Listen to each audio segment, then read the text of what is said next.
अध्याय 11 मोक्षदायक पुण्य क्षेत्रों का वर्णन। काल विशेष में विभिन्न नदियों के जल में स्नान करके उत्तम फल का निर्देश तथा तीर्थों में पाप से बचे रहने की चेतावनी। श्री सूत जी बोले, विद्वान एवं बुद्धिमान महर्षियों, मोक्षदायक शिव क्षेत्रों का वर्णन सुनो। तत्पश्चात मैं लोक रक्षा के लिए शिव संबंधी आगमों का वर्णन करूंगा। पर्वत, वन और काननों सहित इस पृथ्वी का विस्तार 5 करोड़ योजन है। भगवान शिव की आज्ञा से पृथ्वी संपूर्ण जगत को धारण करके स्थित है। भगवान शिव ने भूतल पर विभिन्न स्थानों में वहां के निवासियों को कृपा पूर्वक मोक्ष देने के लिए शिव क्षेत्रों का निर्माण किया है। कुछ क्षेत्र ऐसे हैं जिन्हें देवताओं तथा ऋषियों ने अपना वास स्थान बनाकर अनुग्रहित किया है, इसीलिए उनमें तीर्थ तत्व प्रकट हो गया है। तथा अन्य बहुत से क्षेत्र ऐसे हैं जो लोकों की रक्षा के लिए स्वयं प्रादुर्भाव हुए हैं। तीर्थ और क्षेत्र में जाने पर मनुष्यों को सदा स्नान, दान और तप करना चाहिए, अन्यथा वह रोग, दरिद्रता तथा मूर्खता आदि दोषों का भागी होता है।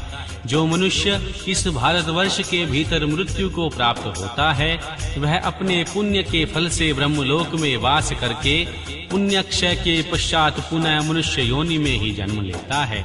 पापी मनुष्य पाप करके दुर्गति में ही पड़ा रहता है। ब्राह्मणों, पुण्य क्षेत्र में पाप कर्म किया जाए तो वह भी दृढ़ हो जाता है। अतः पुण्य क्षेत्र में निवास करके सूक्ष्म से सूक्ष्म अथवा थोड़े से भी थोड़ा पाप न करे।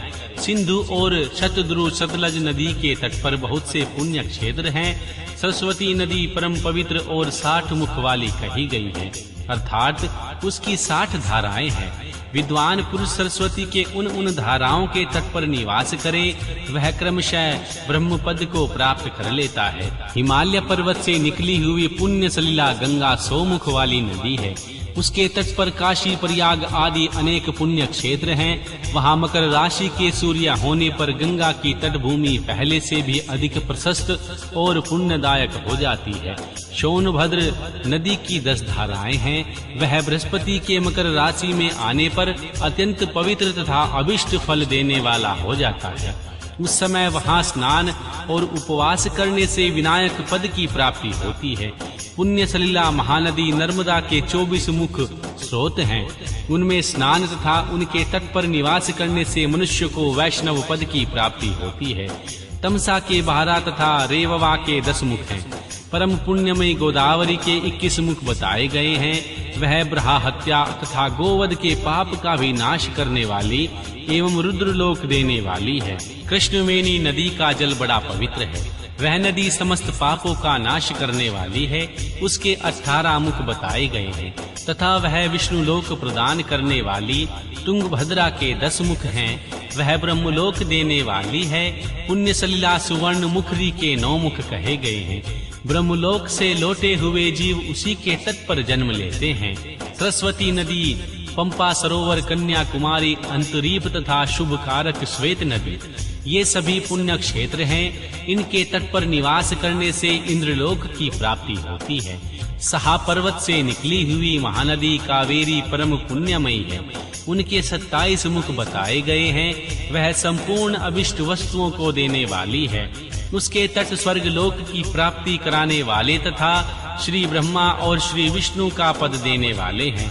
कावेरी के जो तट शैव क्षेत्र के अंतर्गत हैं, वे अभिष्ट फल देने के साथ ही शिवलोक प्रदान कराने वाले भी हैं। नैमिषारण्य तथा बद्रिकाश्रम में सूर्य और बृहस्पति के मेष राशि में आने पर यदि स्नान करें तो वह उस समय किया हुआ स्नान, पूजन आदि को ब्रह्मलोक की प्राप्ति कराने वाला जानना चाहिए। सिंह और कर्क राशि में सूर्य की संक्रांति होने पर सिंधु नदी में किया हुआ स्नान तथा केदार तीर्थ के जल का पान एवं स्नान ज्ञानदायक माना गया है। जब बृहस्पति सिंह राशि में स्थित हो, उस समय सिंह की संक्रांति से युक्त भद्रभाद्र मास में गोदावरी के जल में स्नान किया जाए तो वह शिवलोक की प्राप्ति कराने वाला होता है। ऐसा पूर्व काल में स्वयं भगवान शिव ने कहा है। जब सूर्य और बृहस्पति कन्या राशि में स्थित हो, तब यमुना और सोनभद्र में स्नान करे।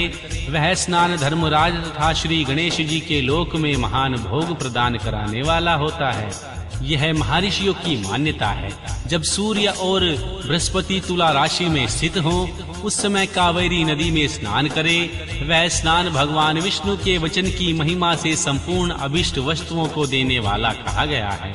जब सूर्य और बृहस्पति वृश्चिक राशि पर आ जाएं, तब मार्गशीर्ष आहागन महीने के नर्मदा में स्नान करने से श्री विष्णु लोक की प्राप्ति हो जाती है। सूर्य और बृहस्पति के धन राशि में स्थित होने पर सुवर्णमुखी नदी में किया हुआ स्नान शिवलोक प्रदान कराने वाला होता है। जैसा कि ब्रह्मा जी का वचन है, जब सूर्य और बृहस्पति मकर राशि में स्थित हों, उस समय माघ मास में गंगा जी के जल में स्नान करना चाहिए।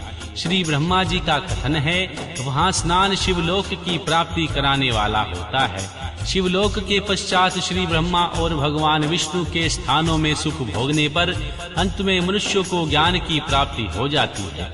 माघ मास में तथा सूर्य के कुंभ राशि में स्थित होने पर फाल्गुन मास में गंगा जी के तट पर किया हुआ श्राद्ध, पिंडदान अथवा तिल को दान पिता और नाना दोनों कुलों के पितरों की अनेक पीढ़ियों का उद्धार करने वाला होता है।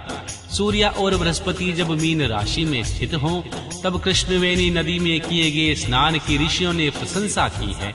उन महीनों में पूर्वोक्त तीर्थों में किया हुआ स्नान इंद्रपद की प्राप्ति कराने वाला होता है। विद्वान पुरुष गंगा अथवा कावेरी नदी का आश्रय लेकर तीर्थवास करें। ऐसा करने से तत्काल किए हुए पाप का निश्चय ही नाश हो जाता है। रुद्रलोक प्रदान करने वाले बहुत से क्षेत्र हैं, ताम्रपर्णी और वेगवती। ये दोनों नदियां ब्रह्मलोक की प्राप्ति रूप फल देने वाली हैं। इन दोनों के तट पर कितने ही स्वर्गदायक क्षेत्र हैं। इन क्षेत्रों के मध्य में बहुत से पुण्यप्रद क्षेत्र हैं। वहाँ निवास करने वाला विद्वान पुरुष वैसे फल का भागी होता है। सदाचार, उत्तम वृत्ति तथा सद्भावना के साथ मन में दया भाव रखते हुए विद्वान पुरुष को तीर्थ में निवास करना चाहिए, अन्यथा उनका फल नहीं मिलता। पुण्य क्षेत्र में किया हुआ थोड़ा सा पुण्य भी अनेक प्रकार से वृद्धि को प्राप्त होता है। वहाँ किया हुआ छोटा सा पाप भी महान हो जाता है। यदि पुण्य क्षेत्र में रहकर ही जीवन बिताने का निश्चय कर लिया हो, उस पुण्य संकल्प से उसका पहले का सारा पाप तत्काल नष्ट हो जाता है। क्योंकि पुण्य को ऐश्वर्यदायक कहा गया है। ब्राह्मणों, तीर्थ जनित पुण्य कायिक, वाचिक और मानसिक सारे पापों का नाश कर देता है। तीर्थ में किया हुआ मानसिक पाप वज्रलेप हो जाता है। वह कई कल्पों तक पीछा नहीं छोड़ता। वैसा पाप केवल ध्यान से ही नष्ट हो जाता है, अन्यथा नहीं। याचिक पाप जल से तथा कायिक पाप शरीर को सुखाने जैसे कठोर तप से नष्ट होता है।